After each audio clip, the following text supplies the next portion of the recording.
Nosotros somos Orange Obras Civiles, una empresa constructora dedicada a obra pública y privada y principalmente especializados en hormigón armado. El hormigón obviamente tiene sus secretos tanto al momento de diseñar como al momento de ejecutar para que todo salga bien. Nosotros tenemos 10 años trabajando con esta tecnología y se nos ocurrió hacer esta charla porque muchas veces notamos cuando trabajamos para comitentes terceros que no somos nosotros los que proyectamos, los que generamos los legajos técnicos, y vemos que la mayoría de las patologías y de los problemas que surgen durante la obra tienen que ver muchas veces con cómo fue pensada la obra. Es decir, si fue concebida con algunas, si se quiere, falencias técnicas, bueno, lo más probable es que eso se traslade a la obra. Más allá de la buena ejecución que tenga, hay cosas que no se van a solucionar desde la técnica, sino que se tienen que solucionar desde el proyecto. Entonces, bueno, nos gustaría poder compartir con ustedes lo que vamos detectando, lo que vamos aprendiendo mediante imágenes y bueno, trasladar nuestra experiencia para poder sumar y bueno, que se pueda trasladar un poco este conocimiento.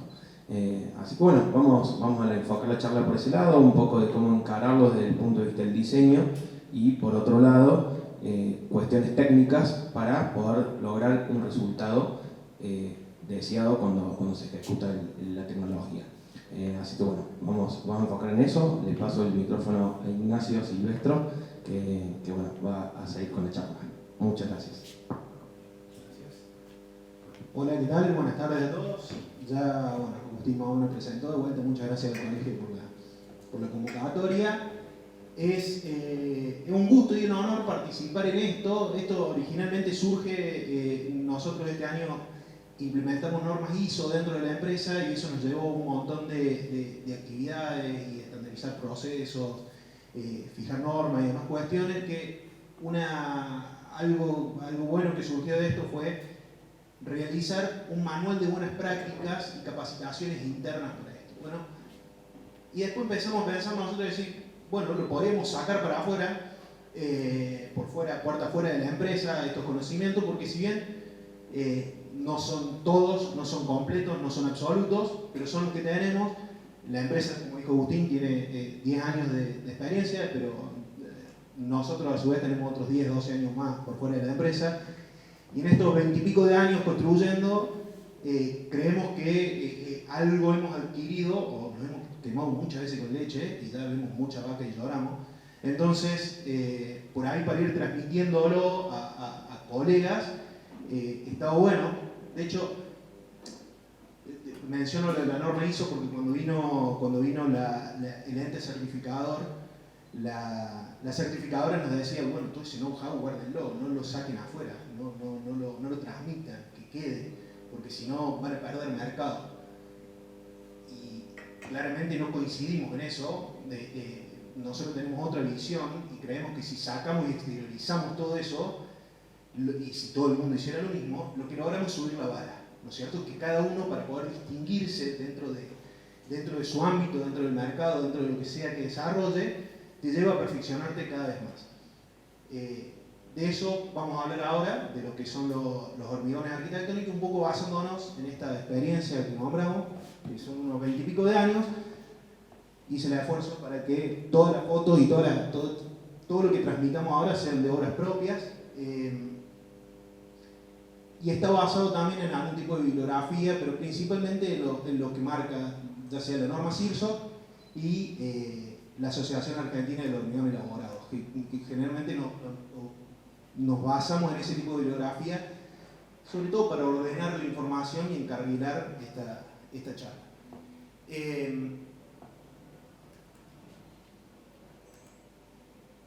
Empezando, nosotros la empresa somos los dos arquitectos, pero la empresa dice obras civiles, seríamos arquitectos civiles, pero para nosotros es un punto diferenciador en el sentido de que entendemos el punto de vista o la visión del arquitecto para la ejecución de las obras. Entonces, si bien el hormigón tiene una cuestión técnica muy fuerte y muy dura, valga la redundancia, se puede hacer un montón de cosas con el hormigón. Pero empezando por la parte dura y lo que establece la norma, sí, eso es el hormigón. Yo creo que no hace falta mucho que lo describa, pero es la combinación de árido fino, árido grueso, cemento, agua y tiene una porción de aire. El árido fino, la arena, la piedra, agua y cemento. Eso conforma el hormigón. Después hay aditivos y hay un montón de componentes, hay colorantes, después hay una gama muy amplia. ¿Qué requisitos debe cumplir el hormigón? Durabilidad. Cuando uno ejecuta un proyecto tiene que pensar a cuántos años va a ser ese proyecto. ¿Bien? Entonces, eso determina, no es solo una cuestión de resistencia, sino también ver a qué va a estar sometida la estructura o lo que se esté diseñando. La resistencia, puntualmente, es estructural y requisitos especiales. Es decir, si va a estar expuesta a agentes químicos, por ejemplo, si se está diseñando una bodega y estamos haciendo las cubas y va a estar el hormigón expuesto a la fermentación del vino, o si estamos haciendo en este caso un puente que va a estar en agua permanente, agua salada o lo que fuera, o plantas de tratamiento cloacales que también están expuestas a agentes químicos de manera permanente. Esa es la definición que da el American Concrete Institute, que de esto se basa también la Asociación Argentina del Hormigón Elaborado, para definir qué es lo que es el hormigón arquitectónico, o el hormigón visto, que es lo que nosotros consideramos que es lo que mejor nos sale dentro de Orange. Ya yendo a la parte proyectual y metiéndonos en eso, yo voy a dar como algunos conceptos que es, antes de empezar a pensar un proyecto, qué es lo que se debería tener en cuenta. Hago una aclaración previa. No hay un librito, no hay una norma fija, no hay valores absolutos, no hay normas absolutas. De hecho, diseñar en hormigón está muy bueno, es fantástico, me encanta, pero es como una manta corta, ¿no? Cuando vos te tapas un lado, te tapas del otro, siempre hay un montón de variables. Entonces, lo que uno tiene que juzgar es, primero que nada, el programa de la obra o el programa del proyecto, los requisitos del comitente y después la aversión al riesgo que uno tenga. Porque al final del día somos profesionales que le hacemos obras a otras personas y exponemos nuestra matrícula, nuestro nombre, nuestra reputación y así, ¿hasta dónde quiero arriesgar todo eso por una voluntad arquitectónica o lo que fuera? ¿Que es válido? Sí, es válido, pero está bueno saberlo de antemano a qué nos exponemos. De antemano está bueno pensar en la repetitividad, porque más adelante va a ir tomando sentido, pero vamos a ver también un poquito de números y vamos a ver en la repetitividad cómo se amortizan muchos de los gastos fijos de la obra o muchos de los gastos fijos y variables de una obra de hormigón armado. Aparte, la repetitividad te otorga la posibilidad de tener una curva de aprendizaje dentro de la obra más rápida, en la cual uno se va perfeccionando a medida que lo va haciendo. Tengamos en cuenta que ninguna obra es igual a otra. Por más que me digan, no, yo hago torres, la estructura de torres de gama, y no son todas iguales porque una la arrancaste en enero y la otra la arrancaste en julio. Y ya a partir de eso, ya todas las condiciones van a ser distintas. No concebir el hormigón como un elemento más dentro de la obra. O sea, requiere condiciones particulares. ¿A qué me refiero con esto? Una cuestión muy común, y yo lo veo mucho en redes y demás, es decir, a ver, y no lo digo como un modo de crítica, lo digo como una observación. Hago un proyecto de una fachada y veo, con el SketchUp le pongo piedra, hormigón, revoque texturado, y el hormigón por ahí requiere una vuelta más. Distinto es si estoy haciendo el fondo de un bar y atrás de la barra un tabiquito de hormigón, sí, no pasa nada. Pero hay cuestiones particulares que hay que atenderlas, si se va a hacer con hormigón, o se va a hacer con piedra, o se va a hacer con la materialidad que sea.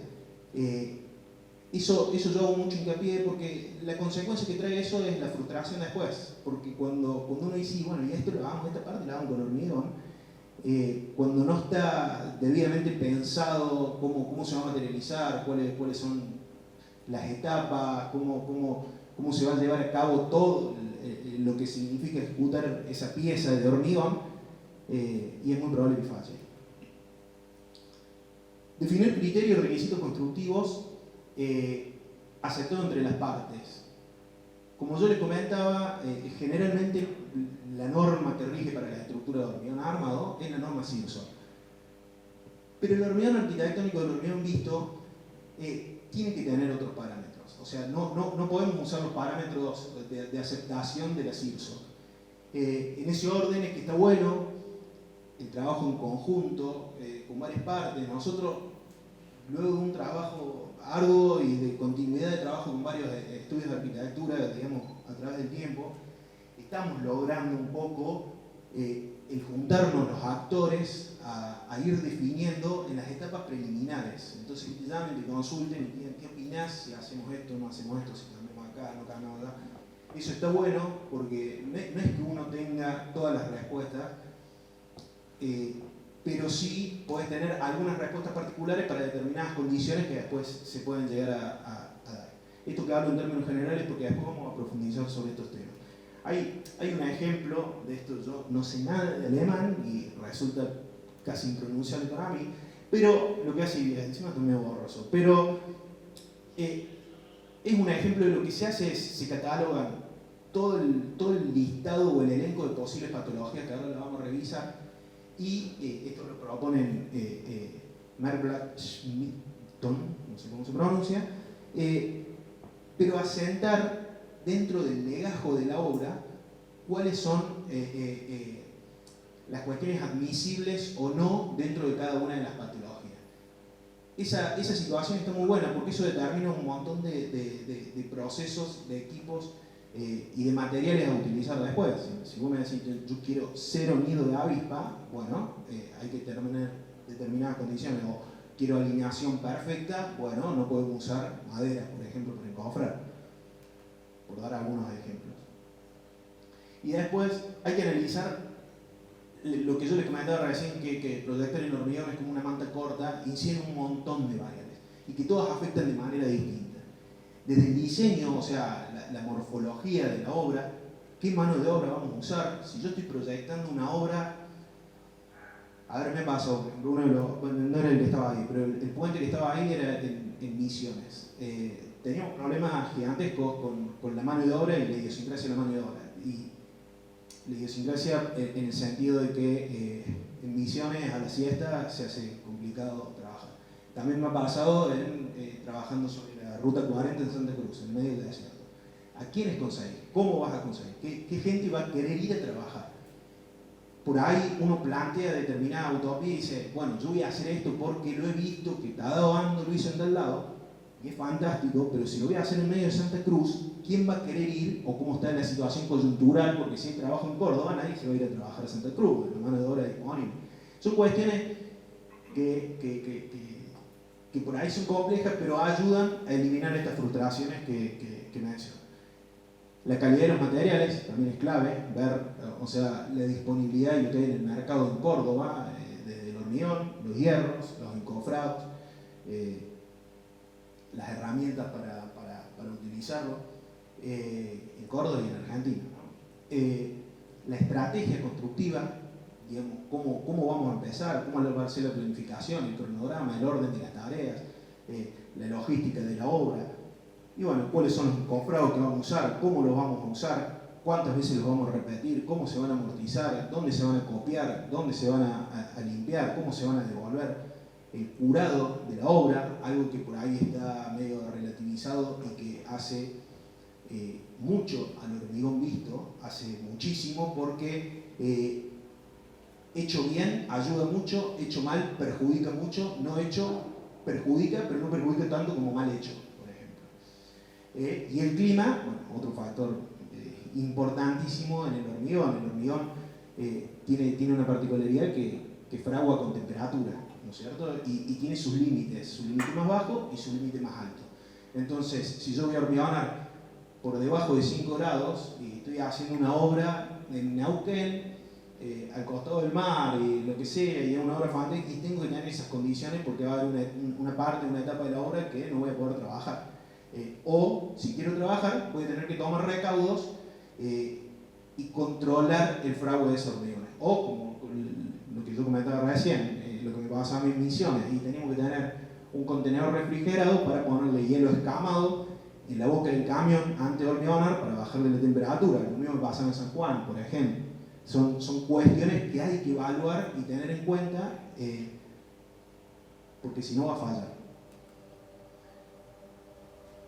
Yo no fui pasando la foto, pero esta es la foto de la mano de obra capacitada. Por ejemplo, en este caso estábamos haciendo un bowl de BMX y skate, que son obras complejas en cuanto a la trabajabilidad de los hormigones, son con hormigones proyectados. Esta es la calidad de materiales. Acá estoy hablando de la estrategia constructiva, yo voy a explicar un poquito más de esa obra cómo era. Los encofrados, en ese caso una baranda curva y extra plomo, cuestiones que hay que ver cómo ir resolviendo ahora. Este es el curado de una losa en Ascochinga, lo mismo, no agarró la helada, es lo que le comentaba. Y esta foto, estas imágenes son el curado de unas prelosas, eso en Santa Cruz. Y acá, por ejemplo, esto es lo que les comentaba, esto es en San Juan. Ahí había una condición tremenda también de calor y asolamiento. Y por ejemplo, esta obra que uno dice, bueno, los hormigones no son tan arquitectónicos, sí, son vistos. Esta obra, por ejemplo, esta está bueno y aplica linealmente el ejemplo del clima. No se consideró la amplitud térmica diaria en esta obra para todo el pasillo inferior de las tribunas. Todo el pasillo inferior de las tribunas es una viga canal, ¿no es cierto?, que es el que recibe y soporta todas las gradas. Y estaban unidas por medio de una soldadura. En San Juan hay amplitudes térmicas de 30 a 35 grados diarias, en cuestión de horas, en 10 horas. Cuando unimos todas las vigas, empezaron a estallar todos los anclajes y todas las pletinas, la soldadura, por la dilatación que tenía el hormigón, lo cual no había sido considerado. Acá también trabajamos con hormigón, con hielo escamado, trabajamos de noche y demás cuestiones. Todas cosas que al final del día no solo perjudican a la calidad de la obra y al hormigón, sino que son plata. Y lamentablemente, para bien o para mal, pero todos vivimos de plata en algún sentido. Ojalá no fuese así, pero sí lo es. Y si uno se excede en los costos previstos, los tiempos y demás, y no termina siendo bueno lo que haces.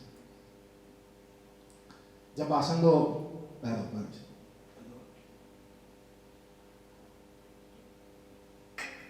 lo que es el diseño del hormigón, voy a tirar como algunas pautas generales en las cuales se puede llegar a profundizar, pero para hormigones vistos,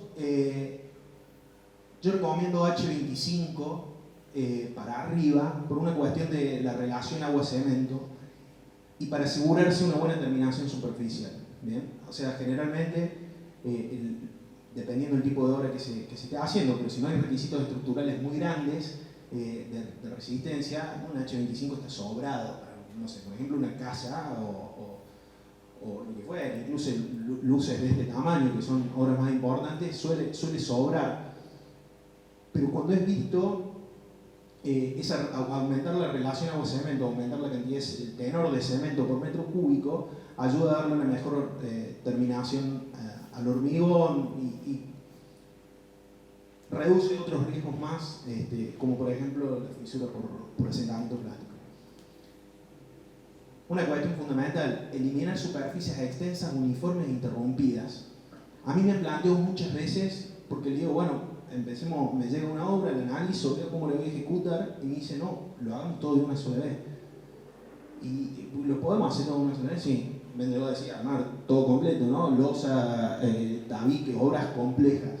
Le digo, sí, como poder se puede, todo se puede hacer. Pero, ¿qué va a pasar? Tenemos que hormigonar, empezar a hormigonar a las 8 de la mañana, son 12 camiones, tenemos una bomba de arrastre, voy a estar demorando aproximadamente 1 hora con suerte por camión, entonces no me va a dar la jornada laboral, voy a tener que hacer jornada extendida o hacer doble turno, con todos los riesgo que eso implica, riesgos laborales, de accidentes, de que las cosas salgan mal. Entonces, mi recomendación es, en la etapa de proyecto, ir pensando cómo se va a etapabilizar, dónde se van a dividir, dónde van a estar las juntas constructivas, cómo se van a materializar las juntas constructivas, para que después no pase. Este es un ejemplo de una vivienda en La Paz. Está en obra esto en este momento, pero para que ustedes se den cuenta, esto tiene 90 metros de largo por 8 de ancho. Es una vivienda unifamiliar. ¿Qué es lo que se hizo acá? Que esta propuesta ya vino del estudio de arquitectura, no fue propuesta nuestra, pero las juntas constructivas son buñas que van atando todas las etapas. Entonces, el proyecto permitió, dividimos en distintas etapas el hormigonado. Esta es una foto más actual de cómo está. En realidad ahora está un poquito más porque se hormigonó hoy todo el sector de tabique completo, la primera etapa, pero se dividió en una casa de una planta en 3 etapas de hormigonado con una buña intermedia, con el cofre de nuestros amigos de Cinis, y está bastante controlado. Fueron 4 viajes, 4 viajes en corte, que para mí es como el límite. Y más para estos tipos de situaciones, cuando uno hormigona tabiques, tiene que tener en cuenta, esto, como les decía, está en la estancia de La Paz, en las Cochinas. Acá cuesta un montón llevar hormigón, cuesta un montón conseguir bomba pluma, cuesta un poco conseguir bomba de arrastre. Y cuando tenés esta cantidad de metros lineales de tabiques y hay que armar y desarmar la bomba, ¿cuál es el riesgo más grande? Ahora lo vamos a ver cuando analicemos las patologías. Pero tener juntas verdes, o sea, que me demore entre una colada y otra. Tener descascaramientos porque tiro el hormigón contra el borde del tablero, pero dejo de hormigonar porque se me acabó ese coso, ese camión, o porque tengo que desarmar cañería, volver a armar cañería, lo que fuera, y esa lechinada que quedó contra el tablero genera descascaramiento. Descascaramiento, ahora lo vamos a ver en la foto, pero acá se ven algunos que han ocurrido. Y esa situación generalmente se ve, lo más común es verla en la parte superior de los encofrados, porque es donde vuelca el mangote del hormigón. Esas situaciones ocurren, por eso está bueno ir pensándolo y decir, y acotarlo cuánto. Lo que yo trato de hacer, es una reglita mía o nuestra interna, no más de 50 metros lineales de tabique de 2 metros 40, por ahí, y dependiendo de los espesores, no más de 3-4 viajes por día, por etapa. Esto es clave en las instancias del proyecto, en la ida y vuelta con los calculistas. No tener esta cantidad. Esta era una losa mergurada,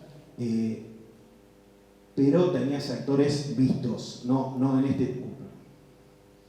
este tramo, pero tenía sectores vistos. Si bien esto lo llenamos con blinder, o con hormigón con blinder, también H25, el blinder es la piedrita chica, que tiene un diámetro máximo de 12 milímetros, pero ustedes ven lo que haga, y esto es una casa, o sea, no hace falta tanto, tiene luces comunes y normales. Esto con el proyecto se lo puede revertir, o sea, se puede hacer más eficiente y uno se va a garantizar de que el hormigón se cuele bien, abrace todos los hierros, envuelva todos los hierros y yo abajo veo una superficie pareja y homogénea. En parte, cuando habíamos visto el listado, la propuesta de la admisibilidad de patologías, una cuestión que yo estoy convencido que hay que cambiar respecto a la norma es la admisión a las deformaciones. Muchas veces los calculistas dicen, bueno, luz sobre 400 o luz sobre 300, que es lo que establece la norma, es admisible una deformación. Pues no está bueno. O sea, si yo tengo una losa vista, una luz sobre 300, yo tengo 2-3 centímetros de deformación, en una luz de 9 metros se nota, y se nota mucho en estas situaciones. Esta es otra casa, por ejemplo, tiene 60 metros de largo. Acá nosotros cuando agarramos el proyecto, este bordecito, este parapeto no lo tenía. Y todo este voladizo de alero terminaba con una losa plana que venía la armadura, encima es voladizo, la armadura principal viene de la losa, que viene de este lado, y acá cruzaban 2 garritos del 6, que eran lo que unían la armadura superior con la inferior. Digo, esto no va a tener rigidez, le falta rigidez, se va a deformar mucho, y uno tiene perspectiva. En estos tipos de obras vos tenés perspectiva, la ves, o sea, hay la escala y la ves y se va a ver mal. Entonces, bueno, al final la DT decidió cambiarla, le sumó una viga, cambiamos toda la armadura, lo rigidizamos y quedó bien. Si ustedes notan ahí, en honor a la verdad, hay unas deformaciones, ¿no? Son pocas, no superan el centímetro, pero se nota en la foto, y eso que en las fotos siempre todo se ve más lindo, ¿no? O sea, imagínense si nos basamos en los principios de la norma. Eso es lo que digo yo, que tenemos que empezar a cambiarlo. Entonces, si el calculista nos llega y nos manda dice, no, bueno, hacer una contraflecha de 4 centímetros en el eje de la losa. Bueno, ¿cómo armo ese encofrado? O sea, ¿qué tengo que poner? ¿Cimbras? ¿O tengo que, o con el encofrado normal lo puedo armar? Porque si es una losa lista y lo armo con el encofrado tradicional, va a quedar facetado, es lo más probable que quede facetado. Entonces, son cuestiones que está bueno ir pensándole y decirle, no, para, reducime la flecha o la contraflecha, que no flecha después, y aumentemos la rigidez. Eso se soluciona con rigidez. Este es un caso en el que está bien, por ejemplo. Esta es una obra en golpe de agua. Es una cochera para 3 autos, con una luz grande, fíjense los apoyos que tiene, así todo, este alto y la estructura que tiene interna, este es un bidón tremendo, le otorga la rigidez necesaria para que esto no se deforme. Esto no se forma prácticamente nada. Y cuando va a entrar, esta es la cochera que está como al frente de la casa. Cuando va a entrar a la casa, todo este filo lo ves de costado y es clave. Es clave, nos ha pasado en otras obras, en un housing en Villa Allende, por ejemplo, una situación similar en la cual las luces son más grandes, la altura de estas es esta, son 2 tablas, por ejemplo, o 2 tablas y media, y tiene una deformación. El otro día ya desencoframos, la medimos, son 3 centímetros en algunos sectores y no saben cómo se ve, y justo en el ingreso del housing. Y un housing en el golf de Villa Allende, que es de alta categoría, y la arruinas, y el calculista dice, bueno, pero es la deformación admisible.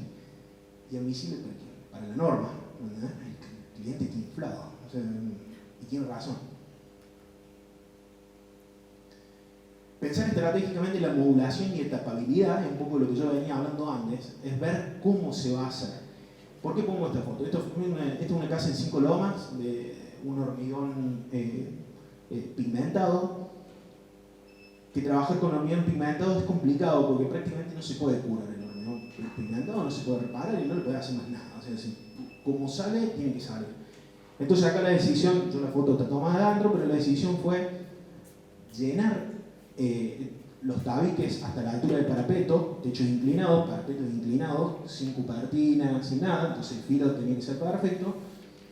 Y la losa, quedaron pelos en la espera de los tabiques, por debajo de los parapetos, y se toma de ahí. Lógicamente, amerita un esfuerzo en el cálculo estructural un poquito más, porque todo ese hierro están trabajando el corte, no está apoyada la losa en el tabique, ¿no es cierto? Está juxtapuesta. Pero eso permitió que acá se ven, digamos, después se corrigieron, hay unas pequeñas chorreaduras y demás, pero eso quedó bien. Permitió que desde afuera no se ve la unión, no se ve la junta constructiva de la losa con el tabique y de la losa con el parapeto. Aparte, el arquitecto de la obra, el proyectista, resolvió una modulación muy interesante de fenólicos cortados al medio, entonces le dio otra impronta y fue llevando líneas, todas esas líneas que ustedes ven son juntas constructivas. Él la llevó a la línea de la modulación del fenólico, de la altura del fenólico, que es el fenólico estándar, 1,22 por 2,44, y la fue atando por una casa con techo inclinado, de distintos niveles, muchos altos, en un terreno también muy complejo, pero todo se va unificando. En este caso estaba bien pensado. Esto es lo que les comento. Acá, esto es una losa esto es un voladizo de la losa, en la cual tiene una doble altura, porque esta parte de losa es maciza, esta parte de losa de acá para allá es casetonada, y esto es una junta constructiva. ¿Cómo se materializó? En una uña, un canito 2020, colocado de tal manera que después no arrastre lechinada y no rompa el borde, pero, y después tiene una viga invertida que es la que sostiene. Ahora, esta resolución está buena, sí, está buena, porque, a mi modo de ver, porque resuelve toda esta situación, hizo un poco más caro el tema de los encofrados, porque yo no puedo liberar sino hasta 28 días después de que hormigone la segunda etapa. Pero fue una semana más y te aseguras que esa junta quedó bien. En este caso, encofrado especial, pero unas columnas anchas de 1,20 m, que requieren un refuerzo, requieren, digamos, solicitaciones más puntuales. Y acá, si bien estos no son hormigones arquitectónicos, pero sí aplican estas imágenes en el sentido de decir cómo están diseñados los encofrados o cómo están pensados los encofrados en función al lugar en donde voy a estar trabajando. ¿Bien? Este ejemplo es el que le comentaba, es un puente para la ruta, son dos puentes para la ruta 40 de Santa Cruz, y lo que decidimos en medio del desierto, lo que decidimos hacer fue hacer todo con madera y no llevar equipos, porque en Santa Cruz vos tenés un periodo para trabajar y no podés trabajar en invierno por el clima. O para trabajar en invierno deberías cerrar todo, generar una infraestructura mucho más grande, un obrador con calderas y demás. Entonces, para no llegar y traer equipos, que la logística es infernal allá, hicimos todo con madera. Cuando nos teníamos que volver en invierno, cerrábamos todo, guardábamos, volvíamos, empezaba la primera vuelta, volvíamos el otro año y salimos trabajando con los equipos, fabricando guías y demás. Ahora sí pasamos a repasar un poquito cuáles son las patologías del hormigón armado, y si bien el origen de cada patología tiene múltiples factores, yo voy a dar como los más, después si quieren que profundicemos me preguntan, no tengo problema, pero voy a dar como los más generales. Primero el nido de abeja o el nido de avispa. Esta patología es el segregado de la piedra, y los principales motivos son exceso de vibrado, segregación del árido grueso. Hay una condición, por ejemplo, si uno llena un tabique muy alto, con mucha cuantía, el hormigón cuando se va colando va cayendo y va haciendo como una zaranda, como un colador. Al fondo llegan las piedras separadas del cemento y de la arena y termina pasando eso. En este caso en particular, en esta foto, en una foto de la Carolina, ahí se dieron dos situaciones: error de vibrado y fuga de lechinada. Por eso quedó el nido de avispa. Por ejemplo, la fuga de lechinada es cuando las aristas o las uniones de los encofrados no es perfecta, queda unos milímetros abiertos, queda una endija, y por ahí se va lechinada y la piedra queda suelta. Este problema puede llegar a traer, digamos, esta patología puede resultar grave cuando es mucho en hormigones que tengan solicitaciones estructurales grandes, ¿no es cierto? Variación de color. Los motivos de variación de color son enormes, hay muchísimos, porque tantos factores intervienen en el hormigón, desde el encofrado, el clima, el tipo de fraguado, el cemento que se usa, los áridos que sean de la misma partida, el tipo de agua que se utiliza para hacerlo. Entonces, si uno va a hacer un hormigón en Córdoba y le voy a comprar cualquier planta hormigonera, salvo Holcim, pero a cualquier otra planta hormigonera conviene decirle: che, yo quiero todos los hormigones con el mismo cemento y los mismos áridos para que no me cambie el color. Porque muchas de las plantas hormigoneras de Córdoba tienen silos distintos, y más en esta coyuntura que estamos viviendo, en la cual no siempre conseguís materia prima. Entonces tienen distintos silos y te van mandando. Y si vos le decís quiero todos con loma negra, y por ahí te puede cambiar. Y si llenaste un tabique y después llenaste la losa de arriba, llenaste con Holcim y ese con loma negra, se va a notar a 15 kilómetros de distancia. Yo lo que siempre digo es que con el tiempo los hormigones tienden a igualarse, y más cuando están en microclimas especiales. El hormigón tiende a tomar un cierto moho, un color negrino o verde, depende del ambiente en el que esté. Pero se nota y al principio molesta. O sea, ese cambio de color al cliente le molesta. bueno, perdón, ¿no? También la limpieza del encofrado, el tipo de desmoldante que se usa, el tipo de superficie, es decir, si es madera, si es fenólico común o laminado film o lo que fuera.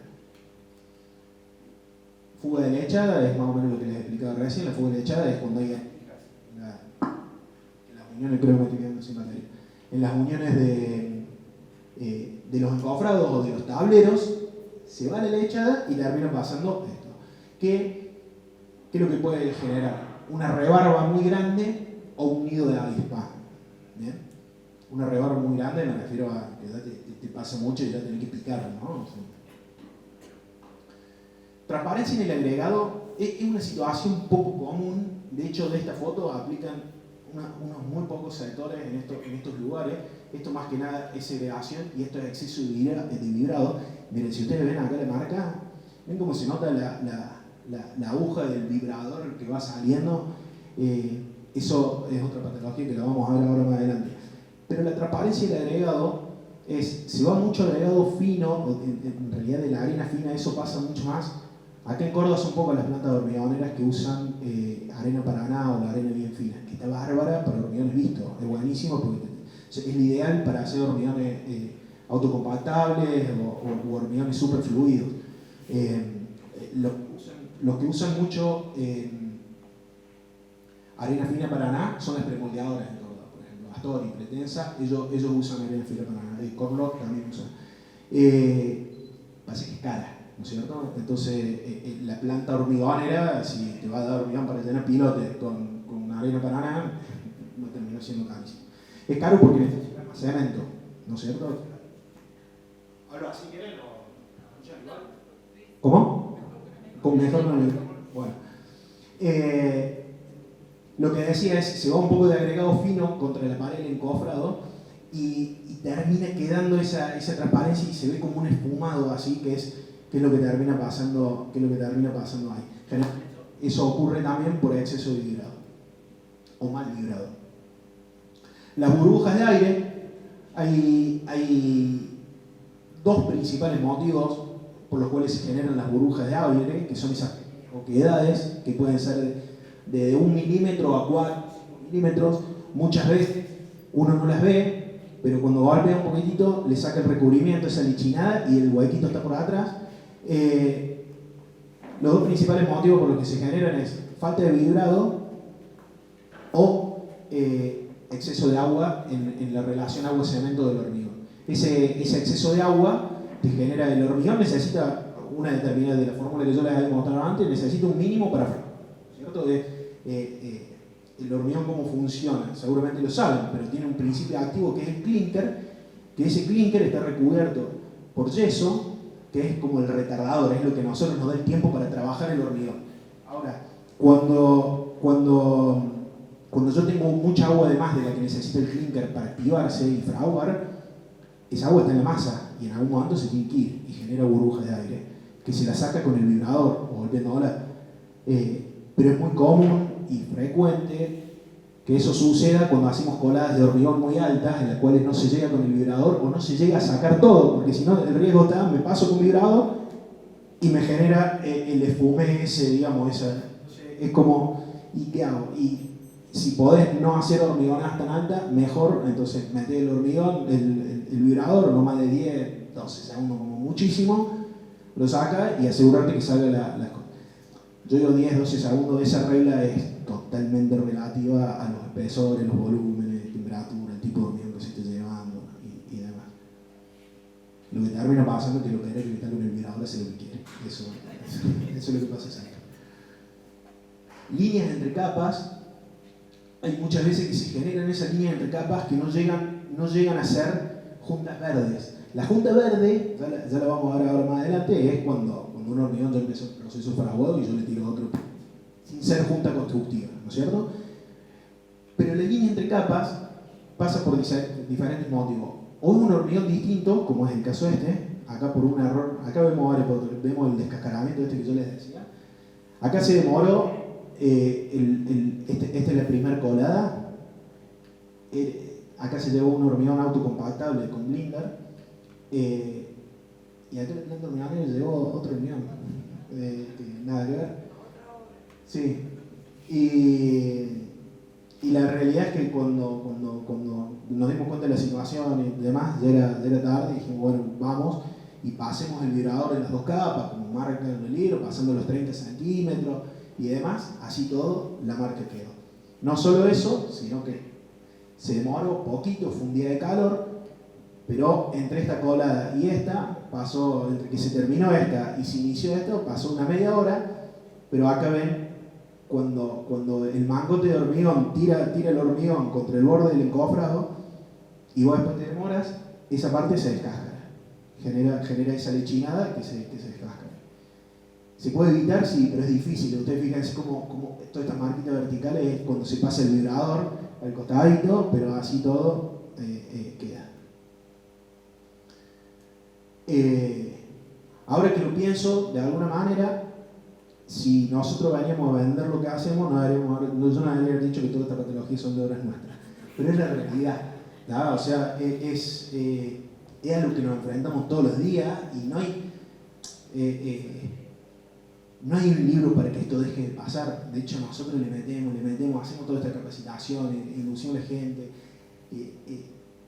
hacemos un montón de acciones, las hemos prevenido y las reducimos mucho respecto a lo que pasaba hace 10 años, pero así todo, lamentablemente, sigue por cuestiones que manejamos y nos equivocamos y por cuestiones que no manejamos. Juntas verdes entre escolada, esta es totalmente evidente. Esta es la misma casa que les comentaba recién en 5 Lomas, que es un hormigón pigmentado. Fíjense, acá pasó más de 3 horas desde que estaba este hormigón elaborado hasta que vino por una cuestión de falla en la logística del hormigón, se pinchó la goma, los problemas que sea que hayan tenido, pero te generó esto. ¿Está bien? En un tabique lateral no era importante, el ADT decidió que se hormigonara y demás. Muchas veces, y lo hemos hecho en otra oportunidad, era suspender el hormigón y ahí nomás desarmamos el comprado y sacamos el hormigón fresco y de vuelta volver a empezar. Alguien tiene que pagar todo eso, ¿no? Hay que ver quién tuvo la culpa y demás. Pero hay veces que vale la pena hacerlo y que no te quede esto. Imagínense si esta es la pared del living de tu casa donde va a colgar el tele y todos los días tenés que ver eso. Y es complicado. Sobre todo es complicado. ¿Cómo? Claro, un tele más grande. La hacen en tablilla de madera al frente queda fantástico. Pero bueno, son cuestiones que hay que tener en cuenta. Sobre todo el que viene de afuera, el cliente final, que no entiende por qué le quedó en la casa. Dice, yo compré lo mejor, ¿y por qué me entregas esto? Otra patología es la fisura por asentamiento plástico, que es en la primera etapa de fraguado del hormigón, en las primeras horas, cuando pierde toda esta humedad, toda esta agua que tiene de más el hormigón empieza a bajar y cuando encuentra las primeras restricciones, hay fisuras. ¿Y cuáles son generalmente en los hormigones arquitectónicos las primeras restricciones que tenemos? La armadura. Entonces empiezan a aparecer todas estas fisuras o esto. Esto en realidad, esta foto, hay una mezcla de las dos cosas. Acá hay una sombra de la malla, ¿está bien? Que genera el colado por falta de recubrimiento. Cuando se va colando se mete y arrastra la armadura, también puede pasar porque esté caliente o demás, caliente de más la armadura, y se nota. Pero también pasa que la foto es muy chiquita, pero hay fisuras por retracción. Claro, en realidad los separadores se doblaron, se acercó la malla y este tipo de fisura es la que están acostumbrados todos a ver seguramente en los lomos de la vía invertida, de riostras o demás, que suele pasar. Y eso creo que es exceso de agua, generalmente. Y falta de precaución en el curado, ¿no es cierto? O sea, si vos, ahora vamos a hablar un poquito del curado, pero si vos garantizás que el hormigón pierda la humedad que necesita y después la que no necesita la pierde despacito de manera gradual, reducimos mucho el riesgo de fisuras por asentamiento plástico. Las rebabas, acá no se nota mucho, pero esta losa, después vamos a ver otra foto, esta losa está en una casa en golpe de agua, ahí como al frente de otro lugar ahí, es con tablitas.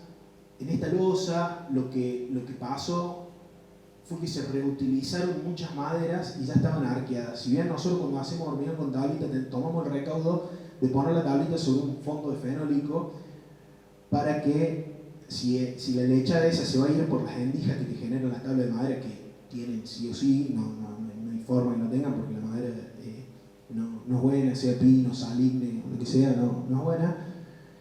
Aparte que tener en cuenta que uno cuando arma la losa, vos la terminás de armar y después pasan 15 días, 20 días hasta que hormigonaste, ¿no? Y esos 15 días te puede pasar lluvia, sol, no ha pasado nieve, no ha pasado todo. Acá se habían arqueado mucho las tablitas y generó una rebarba. Que después esas rebarbas son chiquititas y las sacamos con un martelinete y las reducimos. Pero cuando son grandes, son molestas. Desalineamiento, producto de la apertura o movimiento de cofrados, la mejor forma de reducir eso es pensando bien cómo vamos a encofrar. ¿Cuáles son? ¿Dónde están las uniones de los tableros, las uniones de las vigas principales? Generalmente ahora cuando veamos un poquito más de encofrado se lo voy a explicar, pero si uno tiene, partiendo desde el hormigón, lo que sea que le dé la terminación al hormigón, fenólico eliminado, tablita, PVC, cualquier, y después tenemos vigas primarias y vigas secundarias. Si uno no prevé, y después puntales, sunchos, varillas roscadas, lo que sea que se use.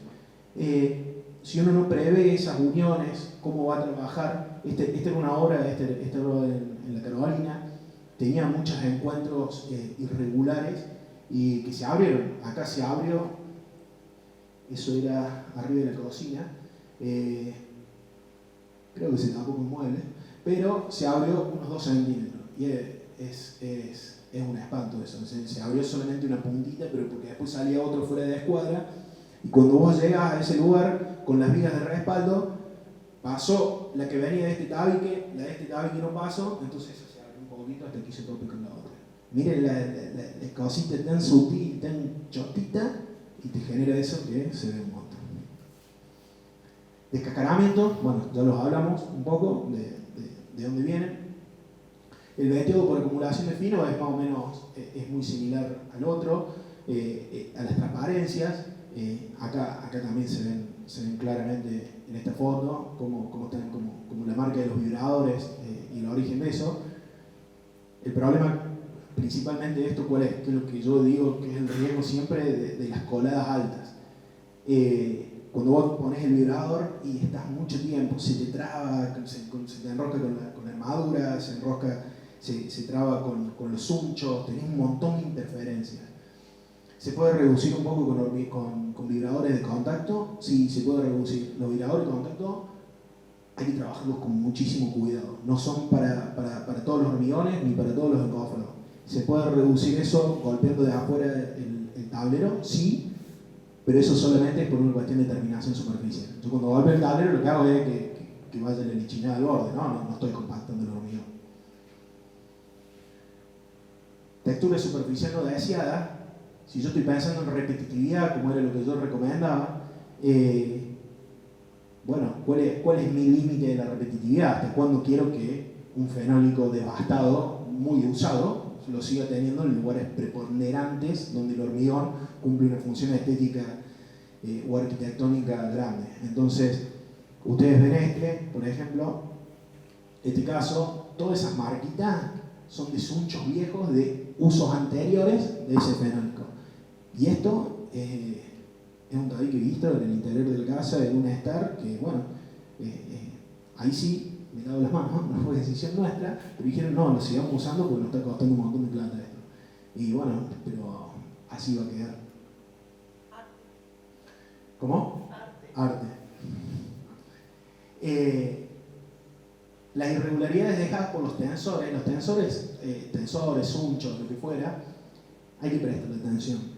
Si uno suncha de más, podés hundir el tablero del encofrado y te genera esa sensación de abolladura. Y si uno no los pone de forma regular, esto por ejemplo está bien puesto, después cuando desencofra, ve todos los puntitos de los alambres, todo desparramado por cualquier lado y se notan un montón. Seas que los cures o no los cures, se van a notar un montón. Porque cuando los curas, se ve como un dálmata, así, ¿no? Todo el puntito. Y si no los curas, como están estos de acá, estos están alineados. Pero cuando no están alineados, se nota desparejo. Bien, acá por ejemplo, si notan, que vienen en línea, entonces, bueno, siguen, que es algo que tiene que estar, ¿no? O sea, vos me decís, bueno, pero hormigonemos sin sunchos. Bueno, ¿se puede? Sí, se puede, todo se puede. Necesitamos un encofrado especial, todo el esfuerzo que hace el hormigón, que es un montón, que el hormigón pesa 2.300, 2.400 kilos por metro cúbico, todo ese esfuerzo cuando lo estás trabajando lo hace sobre los tableros, ese empuje es horizontal, entonces ¿cómo lo compensas? ¿Con puntales desde afuera? ¿A qué altura? ¿Cómo lo llevas al puntal? ¿Cómo compensas el pandeo si yo estoy apuntalando ahí arriba el pandeo del puntal? ¿No es cierto? Son cuestiones que hay que tener en cuenta. Defectos por modulación, esa por suerte no tenía una foto nuestra con hormigones vistos, entonces tomé esta, que sí es una obra nuestra, pero esta es una planta de tratamiento cloacal. También hacemos obras que no son hormigones vistos, que ahí es cuando estamos más relajados, ahí trabajamos más tranquilos. Pero cuando uno no piensa en la modulación, acá se está optimizando claramente los tableros, ¿no es cierto? Entonces pasa esto. Esto es una planta de tratamiento cloacal, ¿no? O sea, esto es un decantador, entonces a nadie le importa. Va a estar tapado el resto de su vida. De hecho, esto después iba impermeabilizado. Pero esta situación no puede ocurrir en una obra de hormigón visto. Limpiezas insuficientes. Esto, la foto no se entiende muy bien, pero para que ustedes se den cuenta, esto es un dintel, ¿bien? Y de acá sigue el tabique y acá hay una losa con pendiente. Y acá es como una losita y sigue un tabique para arriba. En una obra, miren, todo esto es acerrín, hojas, clavos y demás. En este tabique yo entiendo el error porque era muy alto, el fondo quedaba muy abajo y era muy difícil de limpiar. Entonces, esa situación y se podría haber previsto de alguna otra manera y haberlo ejecutado de otra manera, porque si estás cortando madera, agujereando para pasar suncho y demás, y era muy probable que quedara esto. ¿Cómo se puede prever? Y sacando el fondo, poniéndolo al último, haciendo un fondo regulable y que lo ajustes al último y demás. Este es injustificable, esta losita está arriba, o sea, no la limpiaron antes de hormigonar. Ahora pasamos a otro tema que es algunos tips o sugerencias, no considero nadie para dar consejo de nada, pero algunas cuestiones que yo veo que pueden llegar a servir a la hora de proyectar en hormigón. ¿Qué hormigón usar? Algo les dije recién, H25 para hormigones vistos, de ahí para arriba, mejor. Asentamiento entre 13 y 18 centímetros, no más de 20. Mucho cuidado con el uso de plastificantes o hormigones superfluidos. Cuando uno se excede en el uso de aditivos, empezás a generar colores no deseados y terminaciones no deseadas en la cara superficial del hormigón. Entonces esa situación puede llevar a algo que no querramos. Pero si nos manejamos entre 13 y 18, está bien. Agregado grueso, como les decía, entre 12 y 19 son piedras chicas, pero hay que aclararlas. Todas las plantas hormigoneras tienen, sobre todo las plantas hormigoneras en las ciudades grandes. Cuando uno se va afuera es más difícil, pero acá hay y está bueno aclararlo y pedirlo. Ahora también lo voy a comentar el otro, pero ¿por qué entre 12 y 19? Para garantizar de tener el recubrimiento de las armaduras que sea 1,5 o 2 el tamaño del área más grueso. ¿Bien? Entonces, deberíamos estar por eso. Porque generalmente lo que establece la norma es 3 centímetros, 5 si está bajo tierra o en el agua, bla, bla, bla. Pero si vamos a hacer hormigón visto y dice con 2 centímetros está bien. Y sí, está bien, pero si tengo una piedra de 20 milímetros, es muy probable que se trabe esa piedrita, porque si la granulometría es de 20, mátate que va a venir piedra más grande también. Y se va a trabar y te va a generar una queda después. Entonces está bueno dejar recubrimiento un poquito más grande. Lo que les comentaba recién, evitar los excesos de aditivos, no solamente de fluidificantes. El fluidificante es lo que le da trabajabilidad al hormigón, compensando, o sea, para no usar tanta agua. Es un aditivo fabuloso, pero con el cual no nos podemos pasar, encima es caro. Pero también hay que tener mucho cuidado con el uso del retardador de fragua, el acelerante de fragua, con el uso de aire, con el uso, vienen aditivos especiales de colores y demás, porque hay que saber trabajarlo y trabajarlo con cuidado y en conjunto ya entre el que ejecuta la obra y el laboratorista o el plantista. Lo que les comentaba recién, utilizar el mismo cemento, relación agua-cemento baja, preferentemente, ¿bien? Menor a 0,55, y el aprovisionamiento continuo, que es otra condición que yo les decía, hablar con el planta y decir, che, voy a llenar un hormigón, hay que ser, digamos, consecuente con lo que uno quiere, tanto la DT como el constructor, y decir, voy a llenar a esto, que es importante, yo necesito todas estas condiciones, asegúramela, si lo puedo controlar al proveedor, mejor. Un expresidente decía que somos todos buenos, pero si nos controlan somos mejores. Y eso es real. Si yo muestro que le estoy sacando asentamiento, que estoy viendo cómo usted le muestra, que tomo el remito, que le presto atención, y van a hacer las cosas bien y no se van a relajar. Y eso es importante. Estamos haciendo obra de hormigón, entonces si no controlamos el hormigón que nos llega, la materia prima que nos llega, es como cuando te llega la arena para hacer una carpeta y te llega la arena con tierra y vos te largas a hacer la carpeta después y se solapa toda. Era básico controlar la arena. Acá pasa lo mismo. Las armaduras, esto es lo que le decía, 1,5 o 2 veces el tamaño del área grueso del tenar de recubrimiento. Yo recomiendo siempre el uso de separadores plásticos o los que vengan especial para cada tipo de uso. No usar ni dados de hormigón, no de concreto, sí, para fundaciones y ese tipo de cosas, sí. No, para fundaciones no usar ni ladrillo, ni piedra, ni nada de eso. Pero sí, por ejemplo, dados de concreto. Pero para hormigones visto y separadores plásticos, o bien en algunos metálicos, que ya aquí en Argentina yo no los he visto nunca más, trabajé con eso hace muchos años, ahora ya no más, me imagino que deben costar, deben ser carísimos. Bajas cuantías para las armaduras, es lo que les comentaba recién, dentro de lo posible y tratar de garantizar la rigidez de la estructura o del conjunto con la geometría, pero reduciendo cuantía. Insisto lo mismo, ¿no? La foto que veíamos antes de la viga esta, cuando tenemos esa barbaridad de hierro, porque queríamos una viga placa, y bueno, sepamos que después es muy probable que nos aparezca algún tipo de queda porque no pasó bien el hormigón por debajo de esa viga placa que era excesivo. Lo que le decía de los separadores, no colar el hormigón con la armadura en caliente, algo que les había comentado recién. Está bueno enfriarla, no se le puede enfriar con exceso de agua, pero sí espolvoreando. Pero lo ideal para eso creo que es hormigonar a la mañana. Si hace calor, hormigonamos a la mañana y ni siquiera a la noche, dependiendo del tipo de estructura y las condiciones y la exposición del sol que tenga.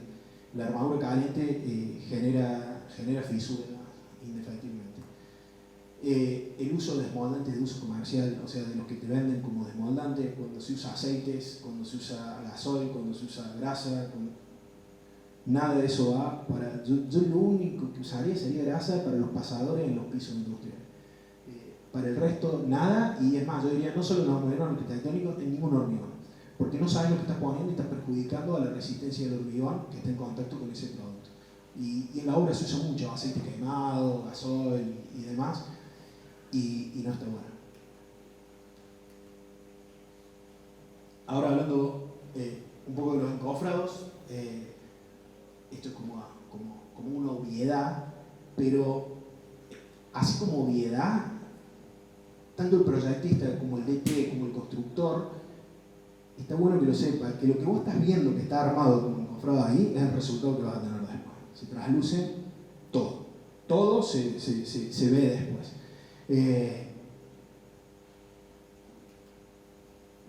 Y eso hay que considerarlo. En las instancias de proyecto, cuando recibimos el proyecto, en este caso en particular el proyecto es de Agustín, y después también nosotros ejecutamos los hormigones de esta obra en la cuesta.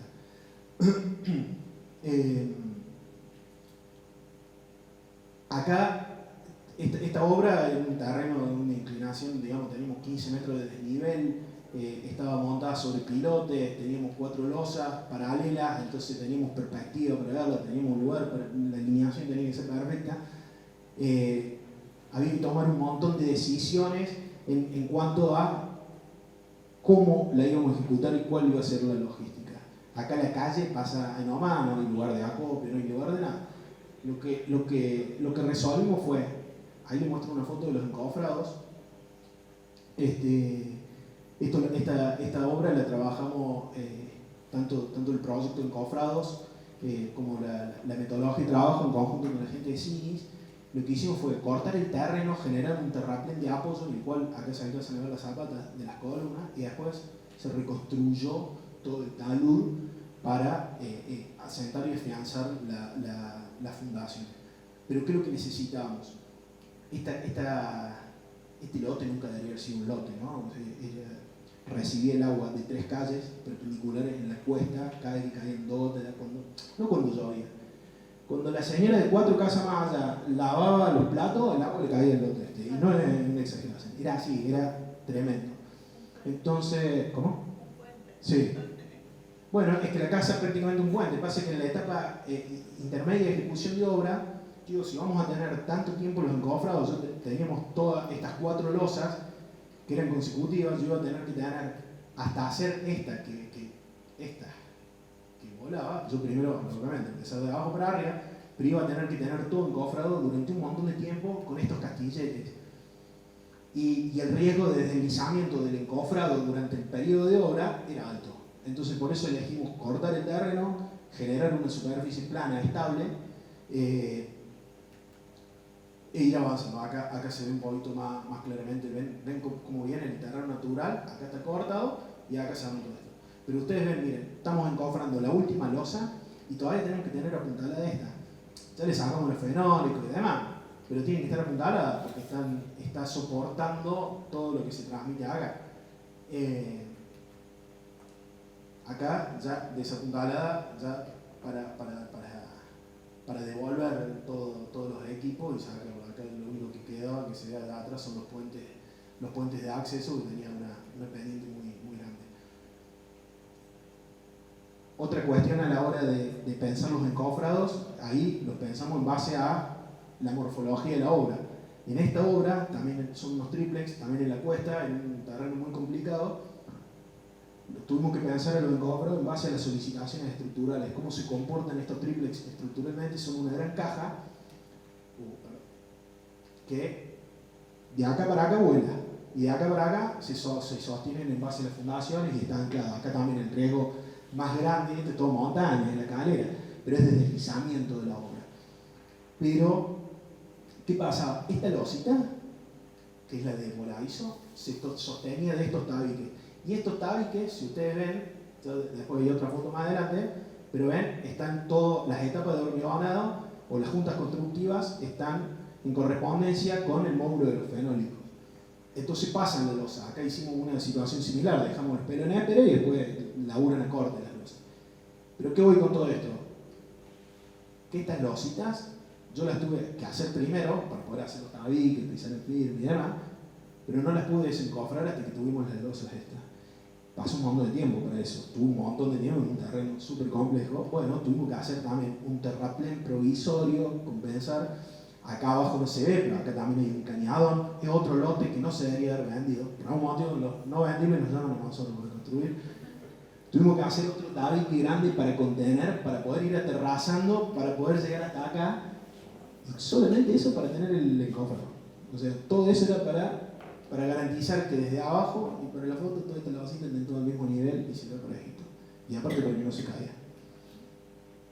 Acá se le ven desde abajo y miren todos los castilletes que estaban ahí encofrados.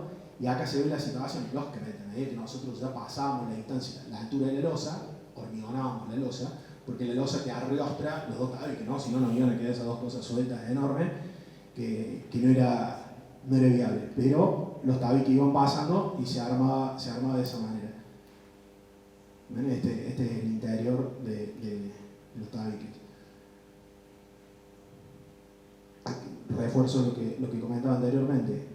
Eso hay que, yo no digo preverlo completo, pero hacer al menos una reunión de coordinación entre las distintas partes que intervienen para ver cómo se va a ejecutar.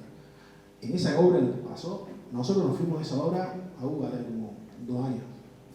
Todavía no está terminada, superó ampliamente los costos que el cliente tenía previsto. Y esta era una inversión. El cliente hacía esto como inversión inmobiliaria, la plata que gastó en estos castilletes alquilados, estos encofrados y demás, y todo eso superó, o sea, cuando uno dice, ¿cuánto cuesta el metro cuadrado de obra? ¿De qué obra? O sea, de esta obra, ¿cuánto cuesta el metro cuadrado de obra? Encima se está haciendo un triplex para vender, $900, $1000, no sé cuánto le termine costando, es carísimo. Entonces, refuerzo esta idea de estas cosas hay que pensarlas, porque si no es como que jugamos en detrimento de nosotros mismos, ¿no es cierto? Y ponemos en riesgo nuestra reputación. ¿Cómo pensar la etapabilidad de la obra? De vuelta, esta obra, si bien no son hormiones vistos, la puse porque son lindas las fotos, pero es una secuencia, la puse en realidad porque se ve cómo amortizamos los encofrados en una secuencia constructiva que es bastante ilógica, porque es una cisterna de una planta de potabilizador en Cruz del Eje, pero uno va viendo cómo va repitiendo el uso del encofrado y cómo va siguiendo un cronograma de tarea, de amortización de equipos y de desarrollo para completar la obra. Entonces, hasta tener la losa, uno va viendo en instancias proyectuales esta cuestión de repetitividad y esta, bueno, la hace más eficiente, distinto del anterior. Si bien el anterior puede decir, pero si son 3 triplex igual, sí, pero las condiciones son totalmente adversas.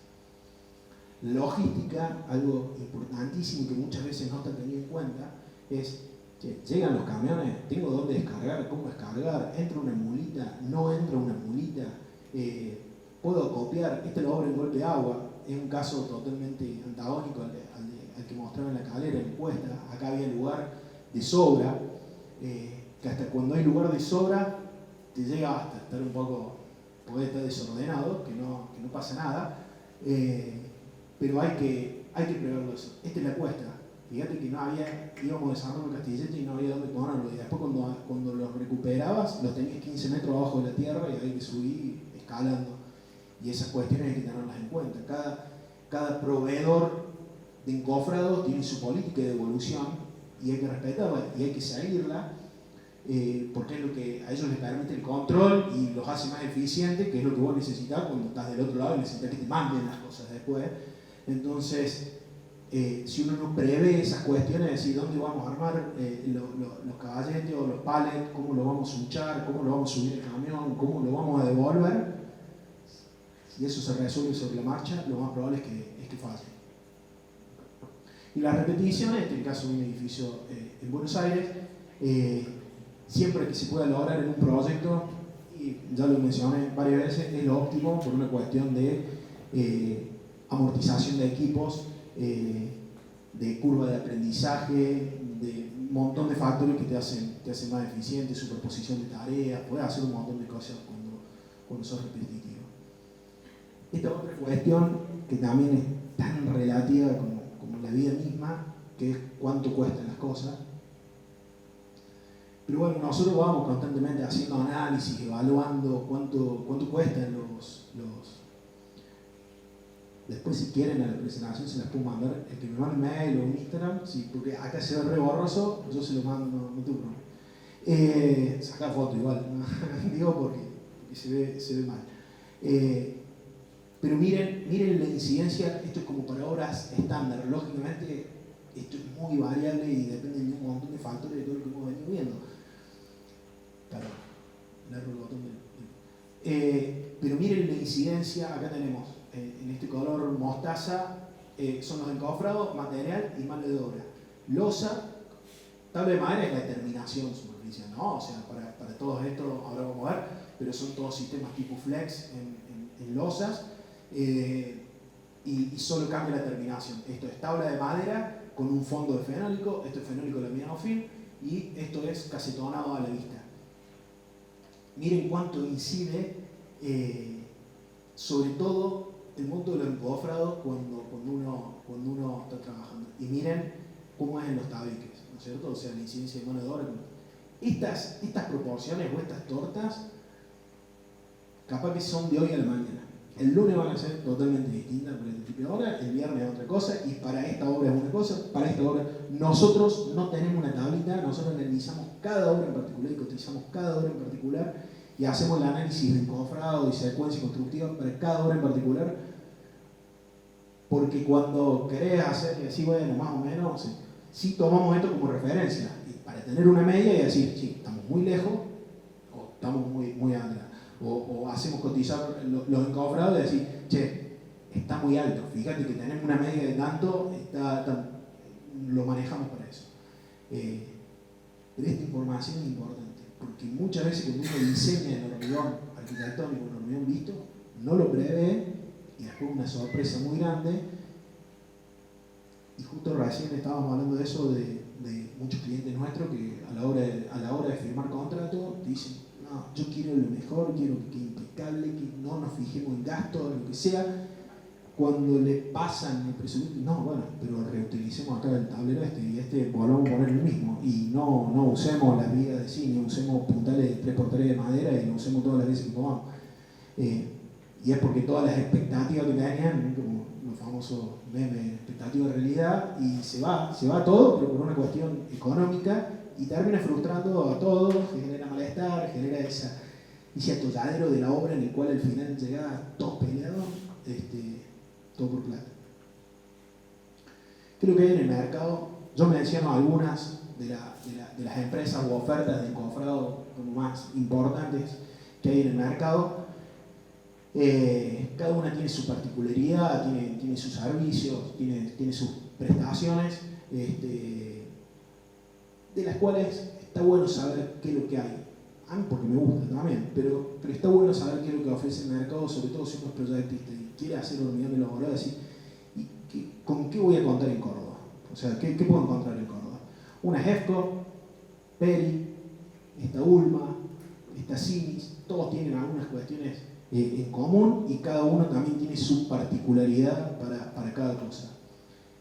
Y después encontramos madera, puntal, el método tradicional, antiguo, puntal de pino 3x3. Esta, por ejemplo, es la obra esa que les contaba en la Carolina, que se había abierto el tablero en uno de los ángulos. Acá terminó de una historia similar a esa, querían tope, y cuando le pasamos cuánto costaban los hormigones, dijeron vamos con madera y repitamos todos los encofrados, todos los tableros, los fenólicos, todas las veces que se pueda. Y bueno, terminaron quedando muchas patologías producto de eso.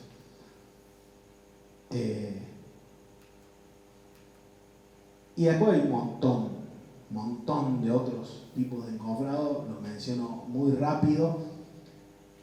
En Córdoba hay re pocos de eso. En Argentina hay poco y en Córdoba menos, pero hay encofrados de PVC, de EPS, de aluminio. No los recomiendo, generalmente el aluminio es muy complicado para los hormigones vistos porque genera un efecto químico en la superficie del hormigón que te lo decolora. Si ustedes se fijan, no quiero dar nombre, pero una desarrollista grande de Córdoba los había traído de China, los estaba usando y terminaron curando toda la fachada de los edificios donde habían visto completa porque era como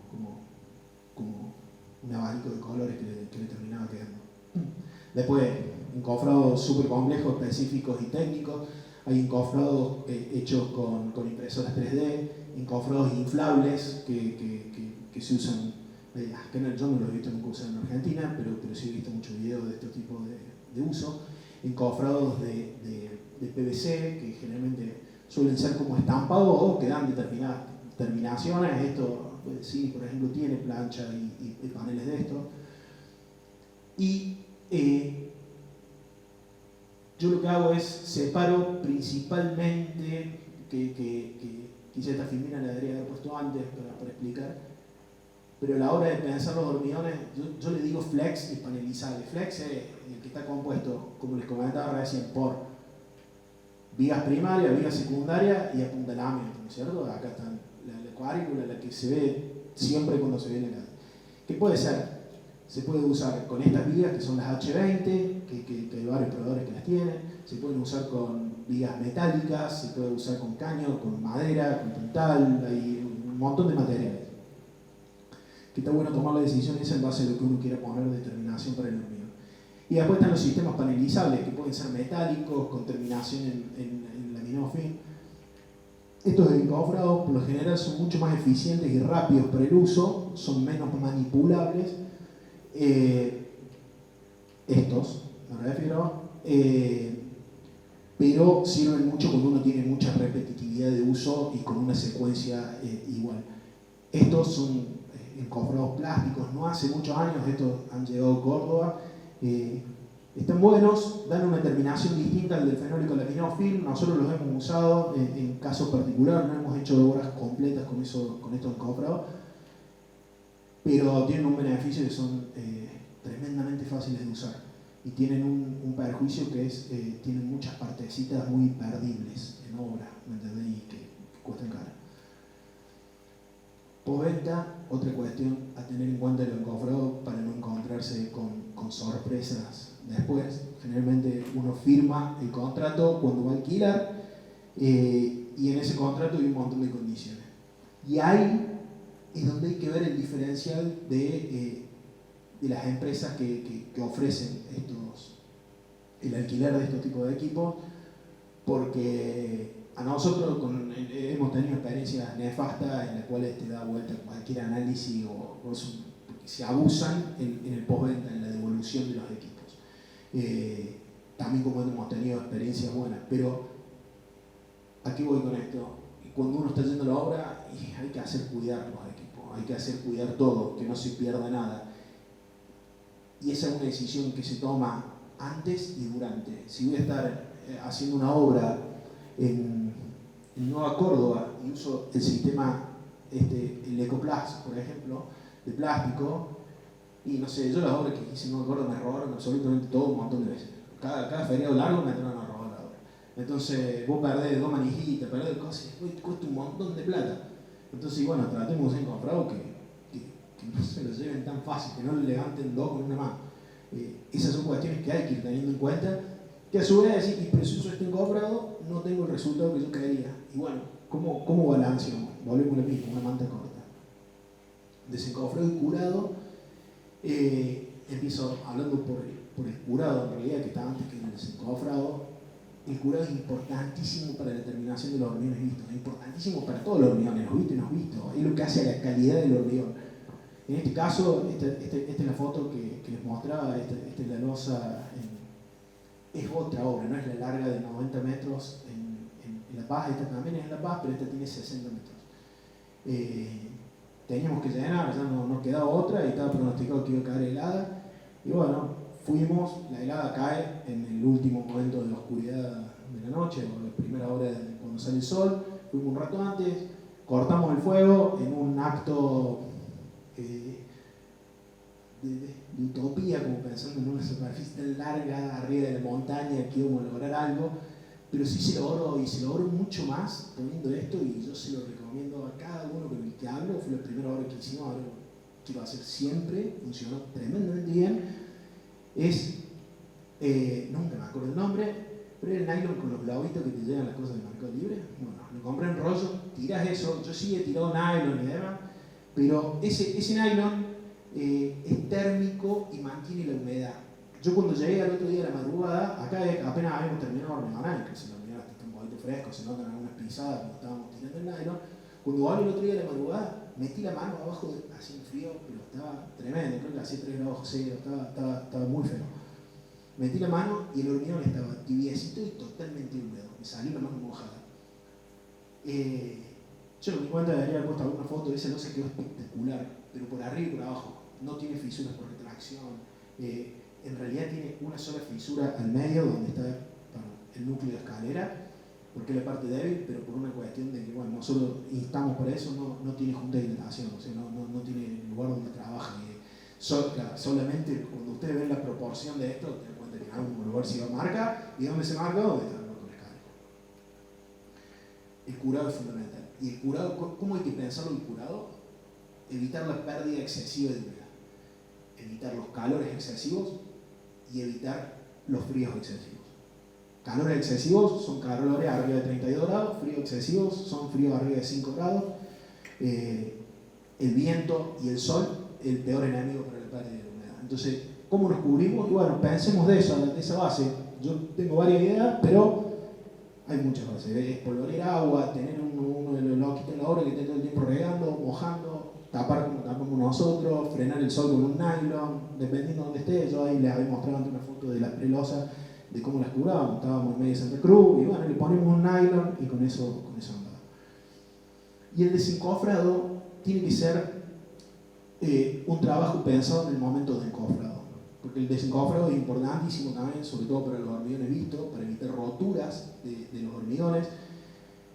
Pongo esta losa de ejemplo porque esta losa, acá ven cómo tenemos el fondo de fenólico y después le ponemos esta alita, una losa de talita. Es en la misma de golpe de agua donde yo había mostrado la de la rebaba, nada más que es otra losa. Esta desencoframos bien, sacamos con cuidado, estaban pensadas las uniones para sacar y demás, todo eso funcionó bien. ¿Qué es lo que pasó? Que el error es todo mío. Acá también usamos maderas recuperadas. Y como habíamos tenido la experiencia anterior de la otra losa, que habían quedado rebabas, llevamos una pulidora, la pulimos a toda la losa antes de armarla. Y cuando lo vimos eso le dije al coordinador, el jefe le digo, vos sabés que ahora le pelamos toda la madera, esto se va a mover mucho más hasta que armemos, hormigonemos y demás. Y tuve la pésima idea de ponerle impregnante a la madera, que es lo que acá se ve. Que para la foto es espectacular, voy a decir que buen encofrado que hicieron, está fantástico. Cuando desencoframos quedó todo el impregnante, porque yo dije, el impregnante no genera película, entonces no me va a trasladar nada. Trasladó toda la losa. El coordinador de oro me lo dice semana de por medio, que fue culpa mía, me hace acordar todo el tiempo. Y el capataz, el que lo tuvo que limpiar, un poco más de semana de por medio. Me hace acordar de que tuvo que limpiar toda la losa. Pero esas cosas hay que pensarlas antes. O sea, yo me quedé corto, pensé en uno de los factores que me estaba atacando la madera y fallamos con otro. Y eso es todo sobre hormigones. Si tienen alguna duda, consulta.